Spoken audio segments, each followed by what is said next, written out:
Bud Dupree, man, on the 5-year, $82.5 million deal. Whew, shout out to all the comp picks, though, right? Shout out to the comp picks. But yeah, it was zero chance we were going to do anything close to a deal like that. That's lovely, though, for him, man.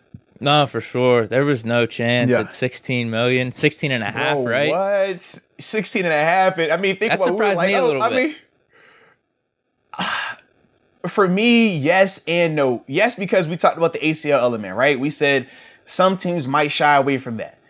But, wow. I think that they looked us all and said, nah, we're not scared of that ACL. We take that ACL, put a little Band-Aid on it.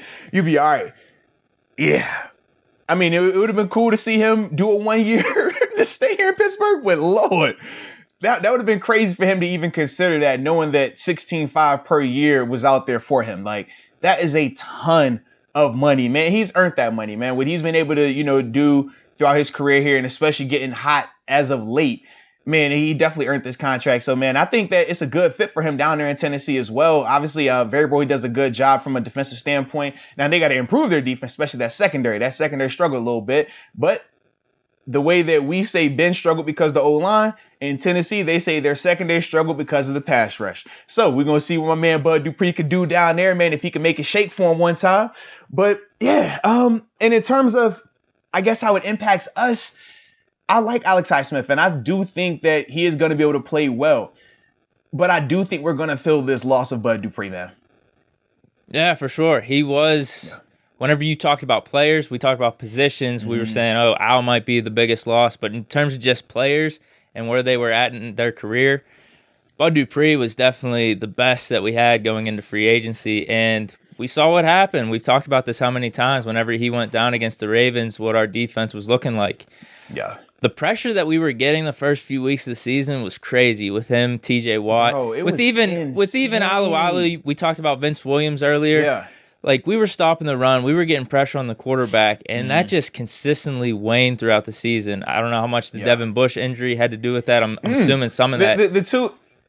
Yeah, so the Devin Bush injury had an impact, but the two that really hurt us the most were Vince. Remember, Vince went down, Vince didn't go down first. Tyson went down first for a little while. Vince had the COVID situation, and that's what ended up going on with those two, and we definitely started to feel it a lot more. And then Bud gets hurt. Yeah, and then Bud gets hurt. Yep. It was that little trio, it was like back-to-back all in that same time frame too, man. Yeah, so it sucks. It sucks, but there was just no way we were going to be able to afford him at that. And then, I don't want to say it's like a sigh of relief, but it's just nice knowing at this point now, because we were just like, oh, what's Bud Dupree going to get? Is he going to come back on a one-year deal? Man. What's his market? Is it going to be 10 or 11 million? Now we know, okay, that's what he was getting. There was no shot of us getting that. Yep. Let's go Highsmith. Highsmith, hey, hold on. Here he is. Highsmith the GOAT. Not doing right? Not doing right? That's not yet. By week two, if he gets a couple sacks or something, then, yeah. All right. I'm ready. Just trust me. I got it queued up. I'm ready to go, man. Man, but the positive though in this scenario, like I said, we know for a fact that it wasn't a scenario where, okay, we were at least in contention. If it would have been kind of how we looked at Tyson's deal, where it's like, dang, 2 for 6. Could we have done that? Could we have matched that? If it would have been something like that, man, it would have hurt a lot more. But 5 for 82, man, there is zero chance that we were in that conversation, man. Zero. But at least we do have a guy in terms of Alex Highsmith, and this is good on Kevin Colbert's part in terms of finding that piece a year early. No different than what we did with Chase Claypool as it pertains to Juju. Finding that piece a year early. Typically, they have been able to do that, and that's why usually when a person leaves or a bigger piece leaves, it's a little bit easier on them because you have a piece in place. Mike Hilton leaves. You got Cam Sutton here. Even though the draft was a little bit different for them, you can still see how they have in-house replacements already there. So the Steelers will be fine from that standpoint. But we do know that Bud Dupree, man, people talk about him as a pass rusher only, but we know how impactful he was in that run game. We know as pertains to him setting the edge, as pertains to him pursuing from the backside, like he was a very productive player. And you can still be a good player and not have that type of productivity that he was able to have over these past 2 years. That's why for me, it's just like with Highsmith, I think he'll do well. But to try to match that level of productivity, I would be very surprised if he does. I think he'll be good. But to live up to Bud Dupree's expectations right now, I think that's going to be a lot on him, man. Yeah, for sure, especially in year 2.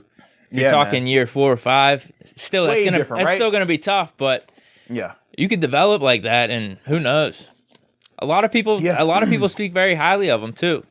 No, man, Highsmith, like, he is a really good, fundamentally sound player. We highlighted him a couple of times, obviously, this year. And, I mean, we had a chance to talk to him in his interview right after he got drafted. And, I mean, he's just a good kid, good head on his shoulders and things like that.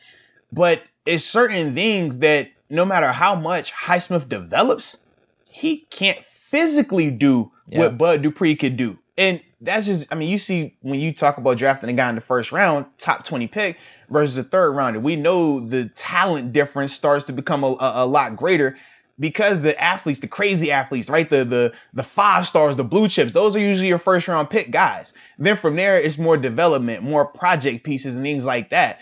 So even if Highsmith continues to develop athletically, he's still going to be limited compared to what Bud was able to give you across the board. But I still think Highsmith is very smart and intelligent. And that's going to help him out early on for him right now, man, until everything else catches up, man. Just his above the net game, I think, is going to help him in a big way next season.